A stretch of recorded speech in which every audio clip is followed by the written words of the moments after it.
हजरत जी वकार कुरान पाक के 6 हुकूक हैं, जरा गौर कीजिए। सबसे पहला हक क्या है? कुरान पाक का पहला हक ये है कि इस पर ईमान लाना कि ये अल्लाह की किताब है। इस पर ईमान लाना, अल्लाह की किताब, और ये किताब है, ये किताब है, गैर मखलूक है, मखलूक नहीं है। ये पहला हक है, कुरान पर ईमान लाना। दूसरा हक क्या है? कुरान को सेहत लफ्जी के साथ पढ़ना। ये हक है साहिब, ये फर्ज है हम पर कुरान पढ़ना, चाहे जितनी भी उम्र होगी। 70 बरस अगर नादानी में गुजार दिए, अल्लाह ने मौका दिए, अभी भी पढ़ लो, अभी भी पढ़ लो। क़यामत के दिन मेरे आका फरमाते हैं, जिसने कुरान, जिसको अल्लाह ने दिया लेकिन उसने कुरान की तिलावत ना की, जब क़यामत के दिन उठाया जाएगा वो अंधा होगा, उसकी आंखों की बिनाई अल्लाह उचक लेगा और वो कहेगा, मालिक मैं तो अखियारा था, अब आंखें कहां चली गई? अल्लाह फरमाएगा, ये आंखें तुझे मैंने किस लिए दी थी? क्या बेहयाई की तरफ देखता रहे? क्या अपनी आंखें गंदी करता रहे?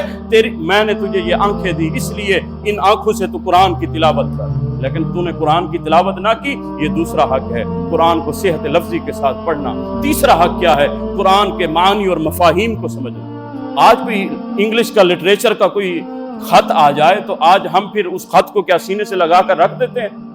जो हमारे प्यारे की तरफ से भेजा गया हो, तो हम तो उसी जो है वो मुअल्लिम के पास जाते हैं और कहते हैं, साहिब ये पढ़कर सुनाओ तो सही, अगरचे मुझे अंग्रेजी नहीं आती, लेकिन इसमें लिखा हुआ कि मेरे दोस्त ने मेरे साथ किया क्या है, क्या वो कहता है। तो साहिब कुरान अगरचे तुम अजमियों पर भी नाजिल हुआ है, तो कुरान अगर अरबी है तो तुम अरबी दान से नहीं पूछ सकते? तुम आलिम दीन से नहीं पूछ सकते? जाकर उससे कुरान का मानी और मफाहिम नहीं समझ सकते? अल्हम्दुलिल्लाह यहाँ पर कुरान पाक की तालीम होती है। हर फजर की नमाज के बाद जो है कुरान, अल्हम्दुलिल्लाह आज हमारे 19 पारे हुए 4 साल में। अल्हम्दुलिल्लाह पहले पारे से सूरह फातिहा से लेकर ये 19, अल्हम्दुलिल्लाह हर रोज तिलावत कुरान पाक होती है और मानी और मफाहिम समझे जाते हैं। कोशिश कीजिए, आया कीजिए जो है। उसके बाद जो है सोशल मीडिया के जरिए भी हम इस पैगाम को फैलाते हैं। कुरान पाक का तीसरा क्या हक है? वो ये है कि इसके मानी और मफाहिम को समझा जाए कि अल्लाह हमारे साथ कलाम क्या कर रहा है, अल्लाह हमें कहता क्या है।